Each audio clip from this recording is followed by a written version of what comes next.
I paid my brother $1,500 every month to help with his living expenses, but when I refused to buy him a BMW, he called me cruel, and my parents sided with him. I cut off all support and demanded he pay back everything I had given him.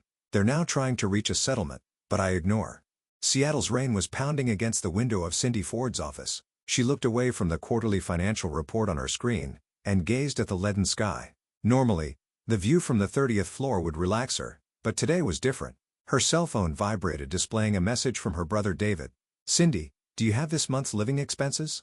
I won't make rent next week." Cindy sighed deeply. This marked the third year. To support her brother's college life, she had been sending $15,000 annually for living expenses. Their father had run a company but failed to keep up with the times, accumulating debt. Their mother was a housewife with no income, and David was a college student. The family's livelihood completely depended on Cindy's salary. No one but Cindy, who worked at an investment bank, could afford David's educational expenses. "Understood. I'll send the money today." She replied succinctly and opened her online banking page. The monthly transfer had become a routine. She thought it was all for her brother. While staring at the balance displayed on her screen, Cindy reminisced about events from 10 years ago. Their family had no financial leeway, but her brother aspired to attend law school, and she couldn't bear to make him give up on college. So Cindy, already a working professional at the time, chose to become the pillar of the family. Fortunately, she was financially comfortable due to her employment at a major corporation. However, bearing part of the university costs for 4 years was quite a burden, so instead of relying on scholarships, she offered to cover the living expenses for her brother, who needed to live alone. "It's time for the team meeting." Her assistant's voice brought Cindy back to reality. "Thank you. I'll be right there." On her way to the meeting room, Cindy saw her reflection in a mirror on the wall.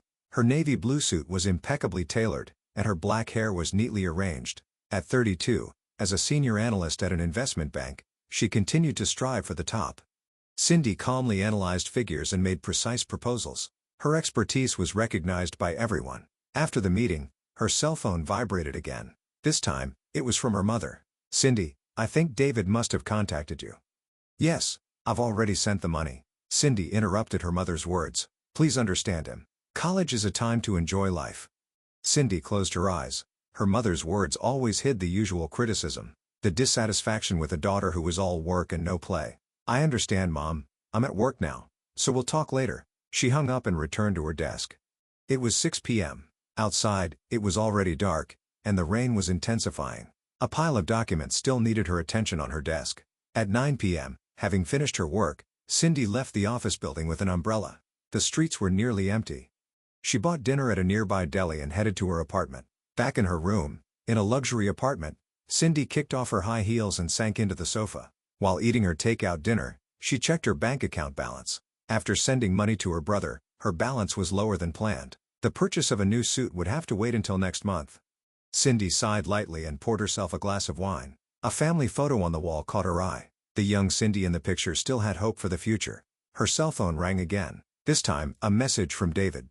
"Cindy, thank you. I'll definitely cut back next month." Cindy chuckled. She had heard the same promise many times, yet she couldn't blame her brother. At least he was attending college and preparing for his future. That was what Cindy had wanted. As the night deepened, she opened her laptop and started preparing for the next day. While drafting a proposal for a new project, she pondered, how long could she keep up this lifestyle? Her pensioner mother, her brother's demands, the pressure at work. Sometimes, the weight of it all seemed to crush her. But Cindy Ford wouldn't give up. That was her way. By midnight, she finally headed to bed. That night, Cindy habitually picked up her smartphone. With steaming chamomile tea by her side, she checked her social media. Usually, this was a task that took only a few minutes, but this night was different. When she opened Instagram, a post liked by a colleague caught her eye. A young man raising a champagne glass in a high-end restaurant called Canopy. A familiar face. Cindy's finger paused on the screen. It was David. "Let's enjoy life. Hashtag luxurious night, hashtag best friends, hashtag Canopy." Cindy checked the date of the post. 2 days ago. It was the day after he had messaged her saying he was short on food money. Canopy was an upscale restaurant where a meal cost no less than $200 per person. Even Cindy herself only went there for special occasions. A wave of unease swept through her. She opened David's profile page. Post after post hit her like a punch in the stomach. "It can't be," Cindy spoke without realizing. As she scrolled, more evidence of a lavish lifestyle appeared. Shopping at high-end boutiques, parties in VIP rooms, the latest smartwatch, designer brand clothes.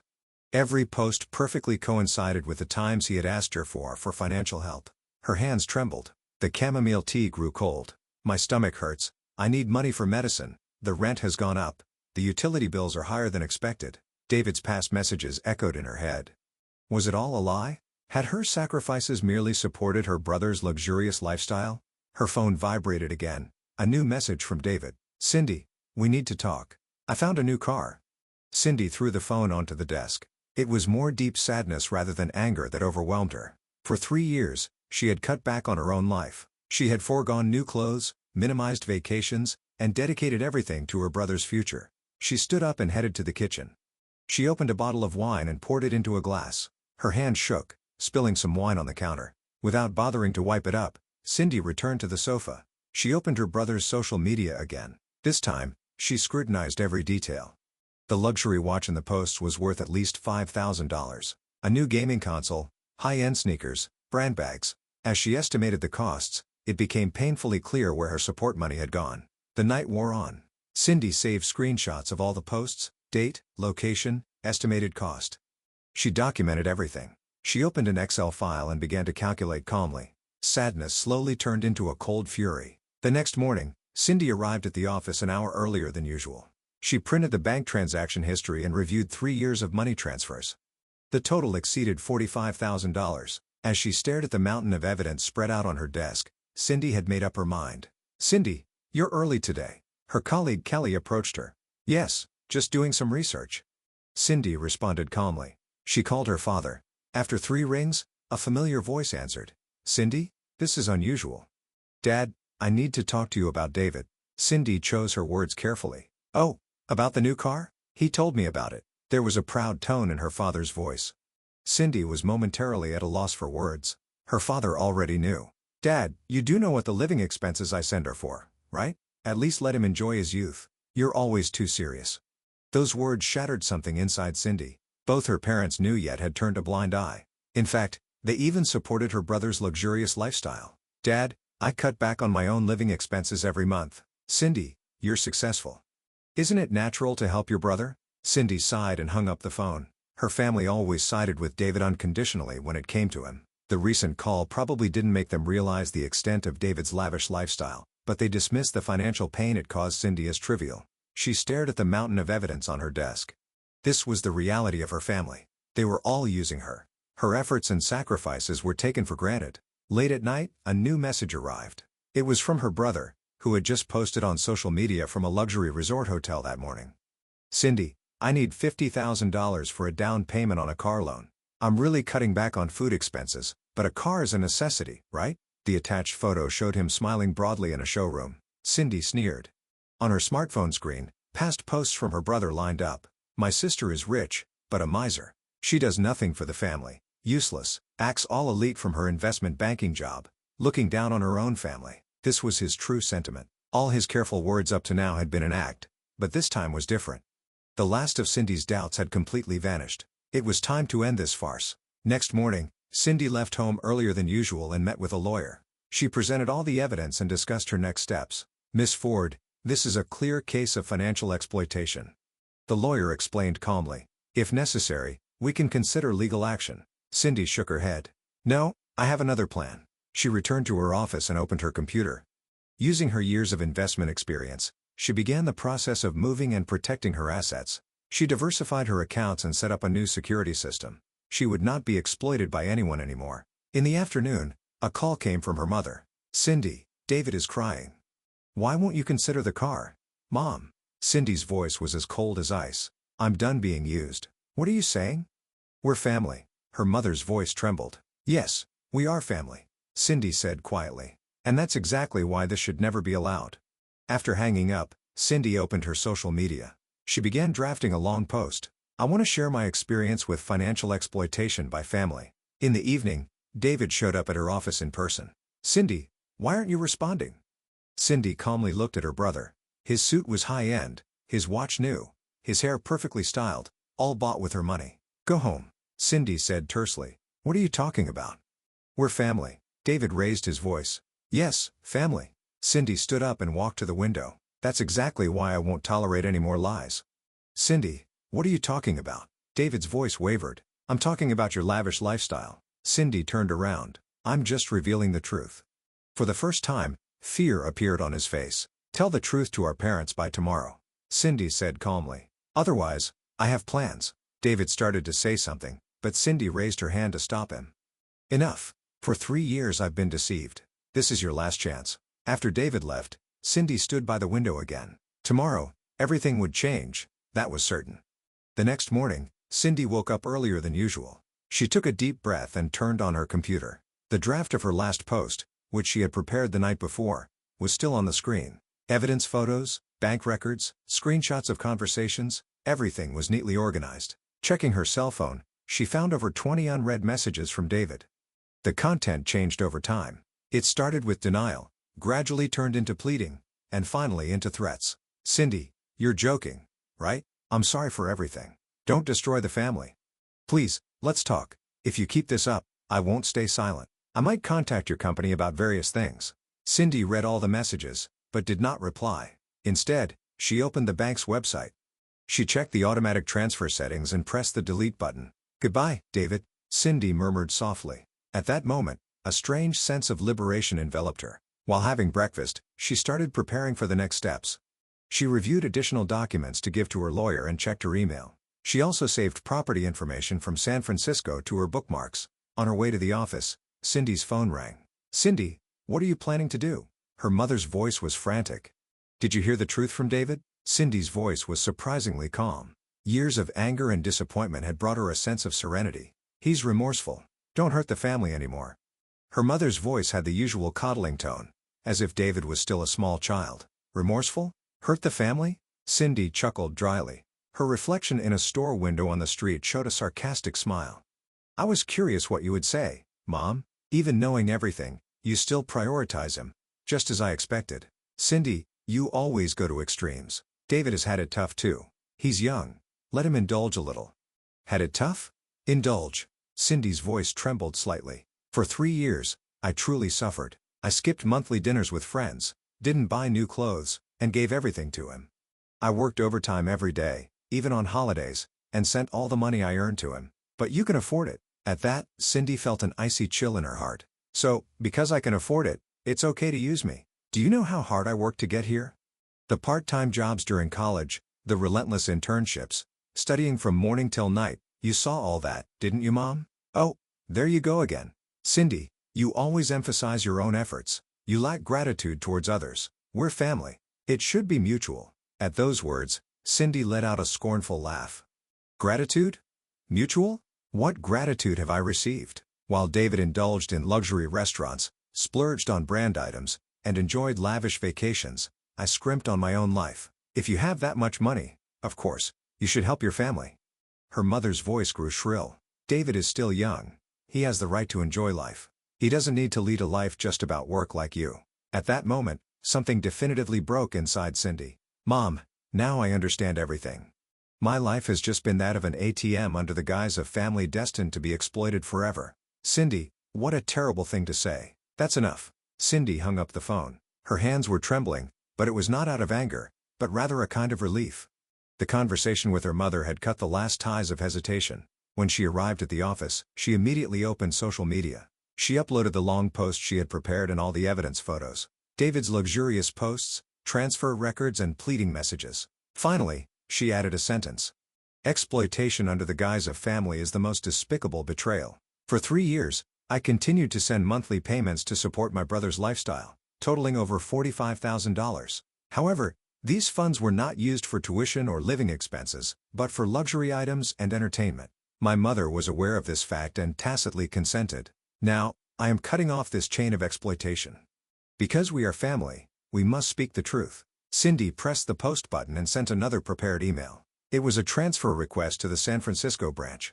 Hours later, social media was ablaze. Cindy's post spread rapidly, receiving many comments of sympathy. However, condemnation from her family also poured in. What joy do you find in airing our family's dirty laundry? Have you forgotten all the years we raised you? A furious message from her father. I will never forget your actions. As a mother, I am ashamed to have such a daughter. An email from her mother. Cindy, are you trying to ruin my life? This going public could affect my job prospects. Threatening words from David. But Cindy was unshakable. She blocked all contacts and began the process of getting a new phone number. She also changed her social media accounts to the highest privacy settings. In the evening, she received a call from HR. "Miss Ford, your transfer to the San Francisco branch has been approved. You will start next month."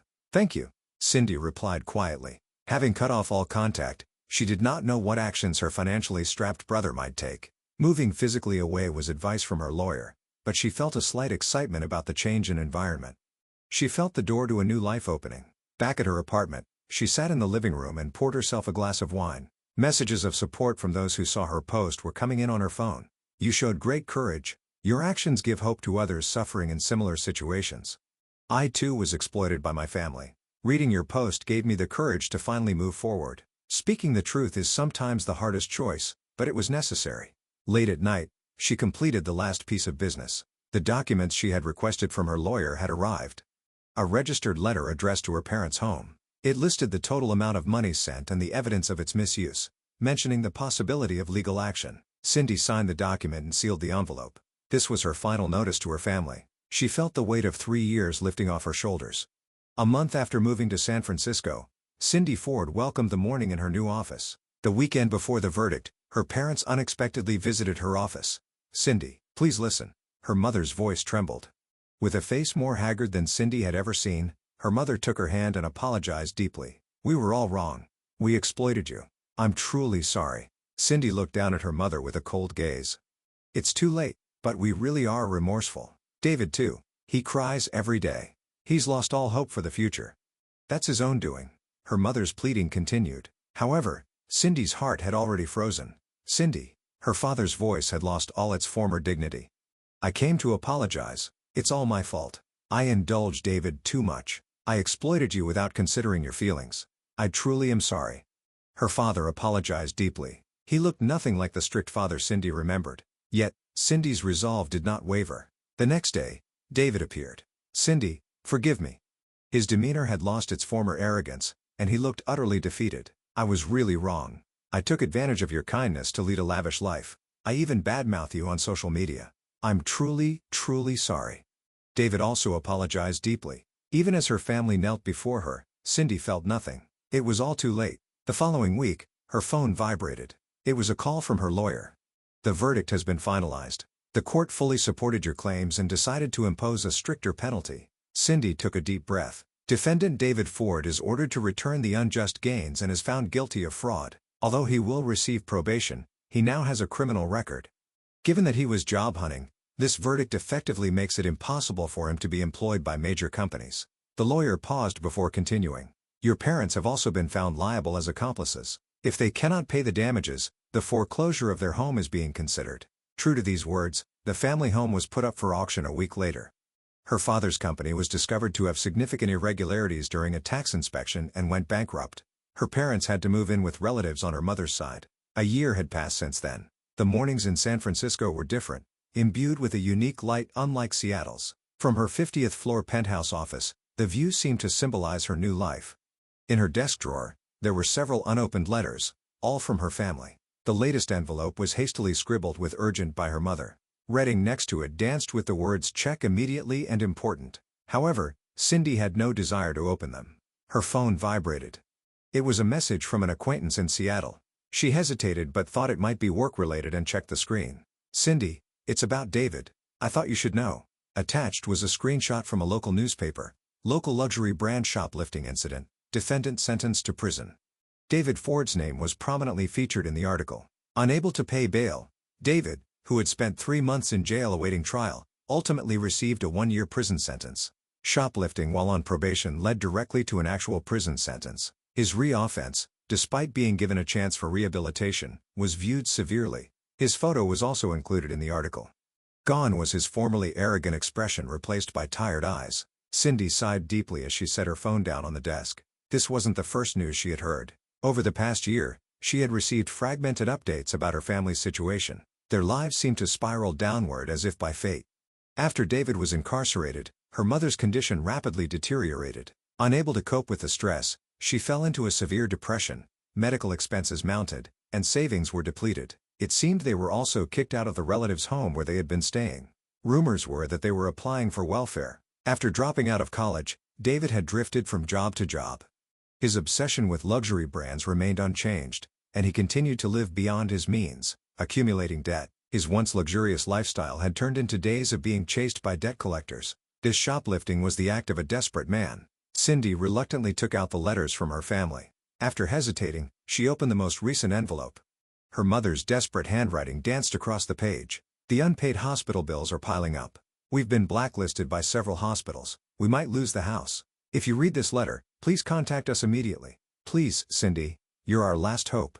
Next, the total amount of debt was listed. It was about a third of Cindy's annual salary, a sum she could easily afford. Cindy tore up her mother's letter and threw it in the trash. There was no hesitation in her movement. The luxurious life they had led was all built on lies. Now, they were facing the consequences. There could be no more fitting situation for the phrase, "You reap what you sow." The next morning, she found a more detailed article online about David's prison sentence. It included a comment from David at the end. "I reached out to my sister for help, but she coldly refused. My wealthy sister has abandoned her own family." Cindy chuckled. He still didn't think he was at fault. Her brother, who could only blame others, hadn't changed at all. That very nature had led him to ruin. At the office, a new project was about to start. Cindy focused on reading the materials. There was also talk of a promotion.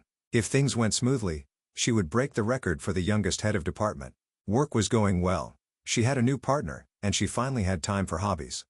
Life, free from the burden of family, was lighter than she had ever imagined. Late at night, drinking wine on her balcony, Cindy looked up at the stars. Memories of her former family felt like a distant past. There was certainly sadness, but it felt like an old wound that was already healing. By shedding the burden of family, she was able to live her own life for the first time. It might have been lonely at times. However, that solitude was far more honest than the false bonds of the past. Tomorrow, another new day would begin, and she would continue to walk her chosen path without hesitation.